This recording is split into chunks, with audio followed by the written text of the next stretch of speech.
So today's lesson will involve the finale of Ibsen's A Doll's House, Act 3, questions 8 to 14. So why don't we take a moment and begin with a prayer in the name of the Father, and the Son, and of the Holy Spirit. Amen.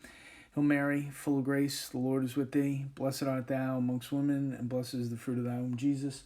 Holy Mary, Mother of God, pray for us sinners now and at the hour of our death. Amen. In the Father, and the Son, the Holy Spirit. Amen. So this weekend for homework, you don't have any homework to do. What you do have, what we'll talk about on Monday, are the next two short stories that we have to do. And then the last work that we're going to finish, Death of a Salesman. And that's just going to involve, again, answering some questions. But what you can do for that is also I'll give you a link to the movie, and you can go ahead and watch that from the Kellenberg media site. That'll be pretty insightful, and it's a very good movie. It's got some famous stars in it. So as we saw the other day, Torvald has found out that Nora has committed forgery to get the loan, and she got it from Krogstad, and Krogstad had returned the loan document to him, and they were able to get rid of it and eliminate the forgery. And now Torvald thinks everything is A-okay and everything's fine, but in Nora's eyes, things are not. And Nora decides to go change, and she wore that dress, she wore that costume, and we know that costume symbolize, or masks symbolize, covering up of our true selves. And she changes out of her costume dress, and she's changed physically out of the actual dress, but also mentally. She's no longer going to be this doll. She's no longer going to put on this act for Torvald, and she's going to be her own person.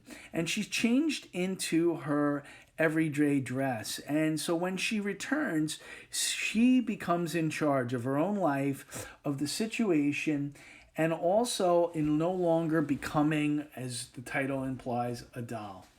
And as she and her husband talk, she thinks that for their 8 years together, this is the first time that they've ever had a real conversation as equals, as adults, as husband and wife, because Nora in her relationship with her husband feels that she's always been subservient to her husband. She's been the doll. She's been the one who's always had to be subservient to Torvald.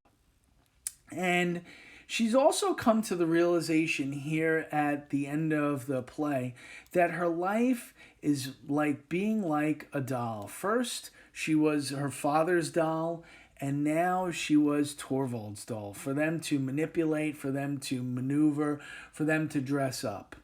And at the end here, Nora comes to the realization that she doesn't love Torvald anymore. She's seen what he's really like. She did what she did, not to commit a crime, but she did it out of love for her husband, and her husband was very upset at her about it. So she gets to realize that, you know what, maybe I don't love you anymore. And her reaction that she was hoping for when her husband found out the truth was that she did what she did was out of love for her husband, and that he would protect her out of reciprocating that love. But instead, Torvald's all about himself and what's best for him and what's in it for me.